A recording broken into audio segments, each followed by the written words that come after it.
Students ये है next question, बहुत ही अच्छा क्वेश्चन है। बोला है an electric lamp of 100 ohm, a toaster of 50 ohm and a water filter of 500 ohms are connected in parallel, ठीक है, टू अ 220 वोल्ट सोर्स। इसको मैं आपको डायग्राम से अगर दिखाऊं, मान लीजिए ये वोल्ट का सोर्स कितना 220 है, ये हमारा 220 वोल्ट का सोर्स है। इससे तीन चीजें पैरेलल में कनेक्टेड है। तो पैरेलल में कनेक्टेड है तो एक ये हो गया, दूसरा ये हो गया, तीसरा ये हो गया। इलेक्ट्रिक लैम्प मान लेते हैं, ये फर्स्ट वाला हमारा इलेक्ट्रिक लैम्प है, इसमें कितना 100 ओम का रेजिस्टेंस है, ठीक है। उसके बाद टोस्टर है 50 ओम्स का, and then water filter resistance है, ये है 500 ओम का। ये कनेक्टेड है किसमें, पैरेलल में, ठीक है। ये हमारा करंट का डायरेक्शन, तो इसको बना लिया, थोड़ा समझने में इजी होगा ना। What is the resistance of an electric iron, एक इलेक्ट्रिक आयरन का रेजिस्टेंस आपको पूछा है। Resistance of an electric iron connected to the same source, इसी सोर्स में कनेक्टेड है, that takes as much current as all the three appliances, ठीक है। अब यहाँ पे ये जो इलेक्ट्रिक आयरन है वो किस तरह से कनेक्टेड है, ये नहीं बोला गया है, तो आपको ये कॉमन सेंस लगा के समझना होगा। बाकी अप्लायंसेस हमारा पैरेलल में कनेक्टेड है तो ये भी पैरेलल में ही कनेक्टेड होगा, लेकिन इसमें बोला है कि इसका रेजिस्टेंस कितना होगा, ठीक है। ये सेम सोर्स से कनेक्टेड है, ठीक है, और ये कितना करंट लेता है, बोला and it take that much, it takes as much current as all the three appliance. ये जो इलेक्ट्रिक आयरन है ये अकेले ही उतना करंट कंज्यूम कर जा रहा है जो ये तीनों मिल के कंज्यूम कर रहे हैं, ठीक है। तो what is the current through, तो इसका दो चीज निकालना, जो इलेक्ट्रिक आयरन है उसका रेजिस्टेंस निकालना है एंड उसका आपको करंट भी निकालना है। तो पहले हम लोग क्या करते हैं कि इस सीरीज इसका जो है टोटल करंट को निकाल लेते हैं। ये जो सर्किट है इसका टोटल करंट निकाल लेते हैं, क्योंकि इसका इसमें जितना करंट है वही करंट आयरन कंज्यूम कर रहा है ऐसा बोला गया है। तो इसका पहले करंट फाइंड कर लेते हैं। करंट फाइंड करने से पहले हम लोग क्या चाहिए, टोटल रेजिस्टेंस फाइंड करना होगा। तो लिख लो इसको, रेजिस्टेंस ऑफ लैम्प 100 ओम, इसको हम लोग ले लेते हैं R1 सपोज। रेजिस्टेंस ऑफ क्या है उसका, toaster,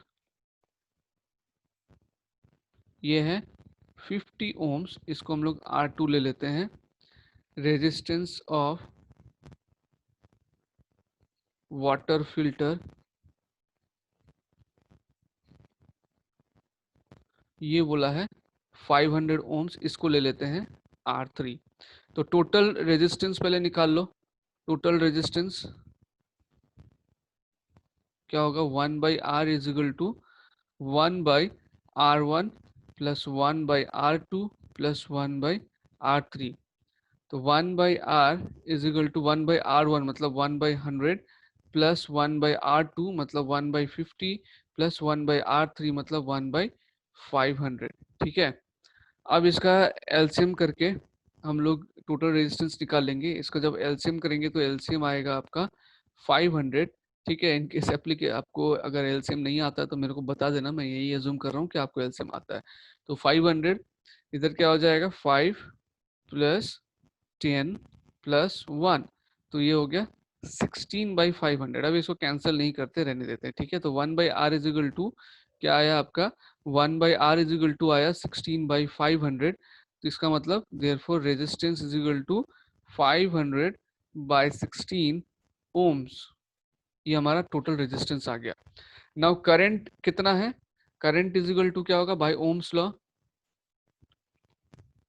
bye Ohm's law I is equal to V/R, ठीक है। तो V इसमें हमारा कितना है, V है इसमें 220 एंड रेजिस्टेंस कितना आया है, रेजिस्टेंस आया है 500/16। इसका मतलब I इज इक्वल टू क्या हो जाएगा, 220 इंटू 16/550। अब इसका कैलकुलेशन करते हैं हम लोग, फिर देखते हैं कितना आता है करंट का वैल्यू, ठीक है। नाउ इसको आप 11 से कैंसिल कर सकते हैं, 11 20 जा 11 50 जा, ये 0 0 कैंसिल कर दो, 5 1 जा 5 5 3 जा 15 पॉइंट 5 2 जा 10। ओके, 2 इंटू 3.2 कितना होगा? 6.4 एम्पेयर। इसका मतलब इसका जो टोटल करंट है वो कितना है? 6.4 एम्पेयर के। तो therefore the electric current, therefore the current through the electric iron is 6.4 ampere, क्योंकि बोला ही है ना कि जितना टोटल है वही फ्लो कर रहा है इसमें से भी। तो 6.4 एम्पेयर हो गया। तो करंट इसमें से 6.4 एम्पेयर हो गया। वोल्ट हमको पता है कि 220 वोल्ट से ही कनेक्टेड है, तो अगर 220 वोल्ट से ही कनेक्टेड है, इसका रेजिस्टेंस हम आराम से कनेक्ट कैलकुलेट कर सकते हैं। आर इज इक्वल टू कितना हो जाएगा? We by I. वी हमारा यहाँ पर है 220 एंड आई है 6.4। इसको आप कैलकुलेट करते हैं, पॉइंट से यहाँ पर 10 ले लेते हैं। 232 जा 25 जा 216 जा 2110। अब इसको पॉइंट में लेके आने के लिए क्या करते हैं? डिवाइड कर लेते हैं एक बार में। 16 6 जा 96, 16 7 जा 7 जा 42, 7 6 जा 42, कैरी ओवर 7 जा 7 प्लस 4 11, तो 16 6 जा जाएगा 96। 6 इसको माइनस करते हैं, 4 14 पॉइंट से 0 ले लेते हैं। 16 8 जा कितना होता है? 8 6 जा 48, 8 6 जा 48, कैरी ओवर 4 128। 16 9 जा 9 जा 9। अच्छा ओके, ज़्यादा हो जाएगा तो 16 8 जा देते हैं। 8 6 जा 48, कैरी ओवर 8 128, 128 12 0। 16 7 जा 7 112। तो ये चलता जाएगा, अप्रॉक्स में ले लेंगे हम लोग। 6.87 into 5 is equal to 5 7 35, carry over 3, 5 8 जा 40 43, कैरी ओवर 4, 5 6 जा 30 34, तो 34.35 ओम्स का इसका रेजिस्टेंस होगा। तो लास्ट में आपको स्टेटमेंट लिख देना जो भी पूछा है इसमें कि therefore the resistance of the electric iron is 34.35 ohms and the current flowing through the iron is 6.4 ampere. ठीक है, तो द क्वेश्चन वाज गुड। अच्छा क्वेश्चन है। इसमें इस तरह के क्वेश्चन ज़्यादा से ज़्यादा आपको प्रैक्टिस करने चाहिए, ठीक है ना। ताकि जितना इस तरह का क्वेश्चन प्रैक्टिस करेंगे जिसमें दो तीन चीज़ों को मिक्स किया हुआ है, उतना आपका कॉन्सेप्ट ज़्यादा से ज़्यादा क्लियर होता जाएगा।